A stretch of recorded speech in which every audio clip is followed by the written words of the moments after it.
میرا بہت دل کرتا ہے کہ میں وزیر اعظم بن جاؤں، پاکستان کی غریب عوام کی خدمت کروں اور جتنا بھی میرے پاس پیسہ ہوگا وہ سارا غریبوں کے اوپر خرچ کروں گا، 1 روپیہ بھی میں اپنے پاس نہیں رکھوں گا۔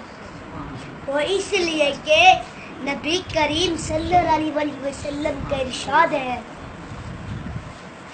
الدنیا سجن المومن و جنات الکافر، یعنی دنیا کافر کے لیے جنت ہے اور مومن کے لیے قید خانہ ہے۔ یہ ہمارے حکمران ہیں، یہ موت کو بھولے بیٹھے ہیں، مجھے ان کے پاس لے جاؤ، میں ان کو بتاتا ہوں کہ موت تمہیں یاد کرتی ہے، موت اعلان کرتی ہے، ان موت الذی افرق بین البنات والامہات، میں ہی وہ موت ہوں جو ماؤں اور بیٹیوں میں جدائی ڈال دیتی ہوں، ان موت الذی اخرب الدیار القصور، میں ہی وہ موت ہوں جو محلات کو ویران اور گھروں کو اجاڑ دیتی ہوں۔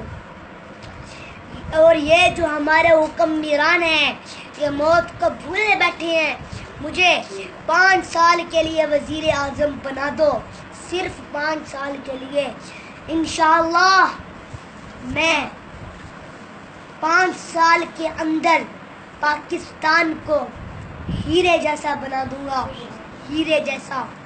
اور جو کرپٹ لوگ ہیں، کرپشن کرتے ہیں، رشوت لیتے ہیں، ان کو ڈنڈا چڑھا دوں گا، ڈنڈا۔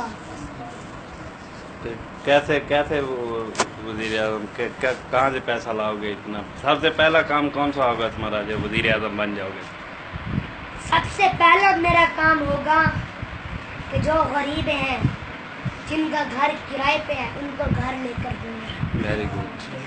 اچھا، کل پرسوں کی بات ہے، میں گیا ایک گھر میں، ادھر ایک مریض تھا، وہ مزدوری کرتا تھا، بیمار بھی تھا اور اس کا گھر کرائے پہ تھا۔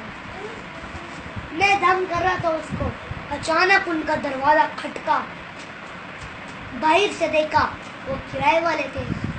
کرائے والوں نے کہا کرایہ دو، وہ بیچارہ رونے لگ گیا، اس کے پاس تو کرایہ نہیں تھا۔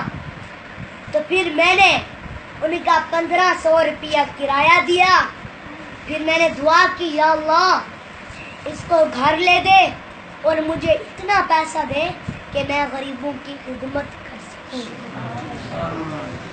کیسے گھر بنا دو پھر؟ مطلب کہاں سے پیسہ اتنا آئے گا؟